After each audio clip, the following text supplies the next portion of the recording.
Goat না rare? Deer. Girlfriend কটা আছে? দুটো। কি বলিস, তো দুটো গার্লফ্রেন্ড? হ্যাঁ। গার্লফ্রেন্ড তোর কাছে আসলো কি করে? আমার কালারিং চুল দেখে গার্লফ্রেন্ড এসেছে। তা তোর দুটো গার্লফ্রেন্ডের মধ্যে তুই দুজনকেই কি তুই ভালোবাসিস নাকি? হ্যাঁ। তোর গার্লফ্রেন্ড কি তোকে ভালোবাসে? হ্যাঁ। আর তুই কিসে পড়িস? আমি 7-এ। তোর গার্লফ্রেন্ড কিসে পড়ে? একটা 8-এ একটা 9-এ।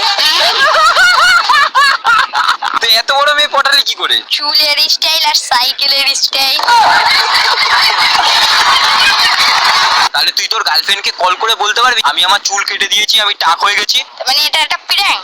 হ্যাঁ, প্র্যাঙ্ক। ঠিক আছে, তাহলে কল কর। টাক মাথা দেখে যদি দুটো গার্লফ্রেন্ড চলে যায় তখন আমার হাত দিয়ে তো কাজ চালাতে হবে। तो साला बहुत नीच आदमी रे। আচ্ছা ঠিক আছে, তাহলে কল কর। आइए देखते हैं बहरचंद मजा आएगा। হ্যালো জানো, কি করছো? আমি এই তো ঘুরতে এসেছি। একটা কথা বলবো? হ্যাঁ বলো। তুমি 9-এ পড়ো, আমি 7-এ পড়ি, আমি ছোট, তোমার কোনো সমস্যা নেই তো? না ভালোবাসার কোনো সমস্যা হয়? আচ্ছা তুমি আমার কি দেখে যেন পছন্দ করতে?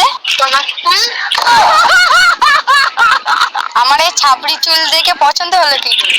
তোমার শরীরের কোনো কিছু আমার ভালো লাগে না, তোমার এই চুলটাই ভালো লাগে, তুমি পছন্দ। একটা কথা বলবো, আমার ছেড়ে যাবে না তো? এতদিন গেলে আমি আজকে এখন যাবো কেন? আমি না আমার বাল কেটে দিয়েছি।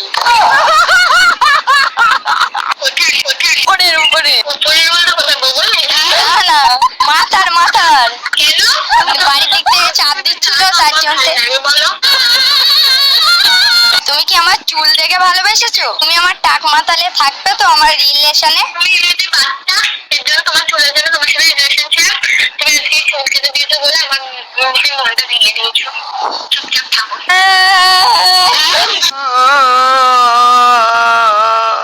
লাঠি মারছি। আমি তোমার সাথে প্রাঙ্ক করছিলাম আর তুমি আমার চুলকে ভালোবাসো। তোমার মতন হাজারো গার্লফ্রেন্ড আছে, রাখো। ভাই তোর গার্লফ্রেন্ড তো তোকে তার মানে ভালোবাসে না? ভাই ওর পাশে যেতাম, ওর গা দেখে না গন্ধ বেরোতো, তার জন্য তো বেকআপ হয়েছে, ভালো হয়ে গেছে।